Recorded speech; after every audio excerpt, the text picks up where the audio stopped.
express anger constructively. Ang sabi nga po, communicate calmly and assertively. So, state your feelings clearly without attacking the other person. So, sinabi natin kanina, instead of attacking the person, no, sapagkat galit ka, sabihin mo yung feelings mo kung nararamdaman mo. Hindi mo sasabihin yung ugali ng isang tao.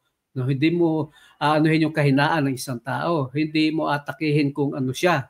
No? State your feelings. Communicate calmly and assertively. And then, problem solve. Win-win solution nga po yan eh. Focus on solution, not blame. No? Pwedeng magtanong, what can be done to prevent this next time? So, halimbawa, para maiwasan yung sa susunod na yun, anong kailangan mong gawin? So, pinag-aaralan na po yan. Physical release.